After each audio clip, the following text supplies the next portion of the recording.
নবম দশম verification second list আসবে কিনা এ নিয়ে অনেকের মনে প্রশ্ন আছে। ইভেন আমাকে অনেকে এটা কমেন্টসে লিখছো বারে বারে যে নবম দশমের ভেরিফিকেশনের সেকেন্ড লিস্ট কি আসবে। দেখো, আমি তার উত্তরে পরিষ্কার, ভেরিফিকেশনের সেকেন্ড লিস্ট 9-10 ক্ষেত্রে অবশ্যই আসছে। বি পজিটিভ, অবশ্যই আসবে। কেন আসবে আমি তোমাদের আজকে যুক্তি দিয়ে পাটে পাটে ডিসকাস করব। এবং আমি আজকে তোমাদের বলে রাখছি, যে লিস্টটা প্রকাশিত হয়েছে 9-10 ভেরিফাইয়ের জন্য, সেই লিস্ট অনুযায়ী আদৌ ভেরিফাই হবে কিনা এখন সে নিয়েও নানা প্রশ্ন উঠছে। তার মূলে বেশ কিছু কারণ রয়েছে। আমি কেন বললাম আজকে ভিডিওর শেষ দিকে আমি এটা নিয়ে আজকে ডিসকাস করছি।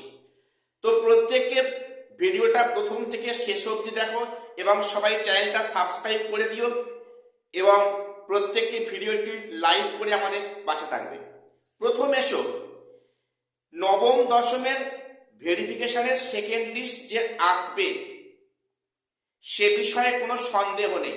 কেন বলছি সে কারণটা তোমরা প্রত্যেককেই জানো বা বোঝো। তবু অনেকে ভিডিওটা সম্পূর্ণ না দেখে অনেকে নানা নেগেটিভ কমেন্টস করো। আমি তোমাদের বলছি ভিডিওটা শেষ অবধি দেখো, তোমরা তারপরে কমেন্টসে মন্তব্য করো, ঠিক আছে? প্রথমে আমি আজকে তোমাদের 3টে বিষয় বলছি। 3টে গ্রাউন্ড কিন্তু খুবই অ্যাক্টিভ এবং এই গ্রাউন্ডে যদি কন্টিনিউ হয় তো সেকেন্ড লিস্ট ভেরিফাই অবশ্যই প্রকাশিত হবে। নাম্বার 1, দেখুন একাদশ দ্বাদশে যে সমস্ত ইন সার্ভিসরা সেখানে স্থান পেয়েছেন বা সেখানে যারা কিছু ফ্রেশার্সরা স্থান পেয়েছে মেরিট লিস্টে, তাদের মধ্যে ম্যাক্সিমাম প্রায় 80% প্লাস তারা কিন্তু ক্লাস 9-10-এও তারা ডাক পেয়েছে, কল ফর ভেরিফাই। অর্থাৎ এখানে তারা যদি কাউন্সেলিং হয়ে যায়, অবশ্যই একাদশ দ্বাদশের প্রক্রিয়া পরেই 9-10 শুরু হবে। সেক্ষেত্রে কাউন্সেলিং এর স্কুল বাছাইয়ের পরে তারা মনে হয় না, খুব রেয়ার কেস বাদ দিয়ে, যে তারা 9-10-এ ফিরে আসবে। ফলে সেখানে একটা হিউজ ভ্যাকান্সি কিন্তু থাকবে। এবারে অনেকে বলবে যে আপনি ভুল কথা বলছেন। কেন না, অনেকে বলবে যে যেহেতু সেখানে 1:1.6 যে রেশিও, তার থেকে বেশি দেখেছে লাস্ট কাট অফের জন্য। সেটা অবশ্যই মানছি আমি। সেই সংখ্যাটা কত হতে পারে? হয়তো অনেকটা হবে, কিন্তু আমি তোমাদের যে গ্রাউন্ডগুলো বলছি এখানে কিন্তু তার থেকে বেশি এখানে সিট ফাঁকা হবে। আমি নাম্বার 1 বললাম। নাম্বার 2 এসো, তো একাদশ দ্বাদশের ক্ষেত্রে যে সমস্ত ইন সার্ভিসরা ডাক পায়নি বা মেরিট লিস্টে নাম নেই, কিংবা ওয়েটিং এর শেষের দিকে আছে, কিংবা ওয়েটিং এও তাদের নাম নেই, তাদের সরকার এবং কমিশন চাইবে অন্তত তাদের 9-10-এ ঢোকাবার জন্য, এবং সেটা করবে অবশ্যই, কারণ সরকার এবং কমিশন দায়বদ্ধ তাদের চাকরি ফিরে দেওয়ার জন্য। অর্থাৎ 9-10-এ তারা কিন্তু শেষ পর্যায়ে তাদের যে কাট অফটা আছে ক্লাস 9-10-এ, সেই কাট অফে কিন্তু ডাকবে, পুনরায় সেকেন্ড লিস্ট প্রকাশিত অবশ্যই হবে। এটা পরিষ্কার হিসাব। নাম্বার 3, তোমরা জানো যে একাদশ দ্বাদশে ভেরিফাই কত বাদ গিয়েছে, তার থেকে 3 থেকে 4 গুণ বেশি বাদ যাবে ক্লাস 9-10-এ। ভেরিফাই শুরু হোক, তোমরা পার ডে আপডেট দেখবে যে কত করে পার ডে তারা বাদ পড়ছে বিভিন্ন ইস্যুতে। মেনলি এখানে হবে এক্সপিরিয়েন্সের যে মার্কসের ভিত্তিতে, প্লাস কাস্ট সার্টিফিকেটে নানা সমস্যা কিন্তু এরা বাদ পড়বে। এটা একদম কিন্তু পরিষ্কার হিসাব।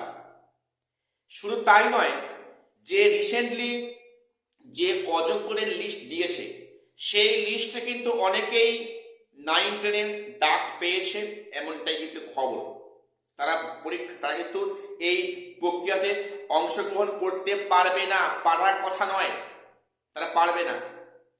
এই বেসিক্যালি তিনটে কারণে কিন্তু সেখানে সেকেন্ড লিস্ট অফ ভেরিফিকেশন 9-10 ক্ষেত্রে অবশ্যই আসবে। তাহলে কথাটা মিলিয়ে নিও। এবারে শেষে বলি যে লিস্টটা প্রথমে প্রকাশিত হয়েছে 9-10 ক্ষেত্রে, সেই লিস্ট থেকে আদৌ ভেরিফাই হবে তো, নাকি সেই লিস্টটাই লাস্টে মানে অবৈধ হয়ে যাবে? কেন বললাম, দেখো তোমরা জানো কিন্তু এক্সপিরিয়েন্সের 10 মার্কস নিয়ে একটা কিছু পজিটিভ ইঙ্গিত আসছে, পরিষ্কার। হতে পারে সেটা 3 ফেব্রুয়ারি কিংবা তার কিছু পরে। এই এক্সপিরিয়েন্সের 10 মার্কস নিয়ে কোনো পজিটিভ আপডেট অবশ্যই কিন্তু আসবে। এই 10 মার্কস যদি ইন্টারভিউ পরে যোগ হয় তাহলে সম্পূর্ণ কিন্তু খেলাটা ঘুরে যাবে। এবং শুধু তাই নয়, এই নবম দশমের যে লিস্টটা দিয়েছে কল ফর ভেরিফাইয়ের জন্য, যারা ডাক পেয়েছে সে নিয়ে কিন্তু নানা প্রশ্নচিহ্ন উঠে গেছে। শেষ পর্যন্ত এই লিস্ট থেকে ডাকা হবে কিনা, নাকি পুনরায় সেখানে লিস্ট করা হবে, সে নিয়ে এখনো নানা প্রশ্ন ধোঁয়াশা রয়েছে। অর্থাৎ এখানে বিষয়টা এখনো অন্ধকারের মধ্যে আছে।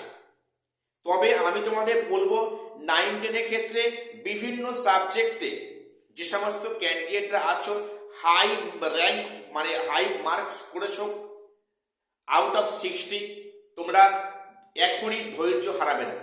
আমি তোমাদের আবারও বলছি, বি পজিটিভ। একটা সামনে কিন্তু ভালো দিন আসছে, অবশ্যই আসবে। কারণ এখন যেভাবে প্রতিনিয়ত খেলা ঘুরছে এবং সেখানে কিন্তু কমিশন যেভাবে একের পর এক কন্টাসা হচ্ছে, তোমরা মানে এখনই ভেঙে পড়ো না।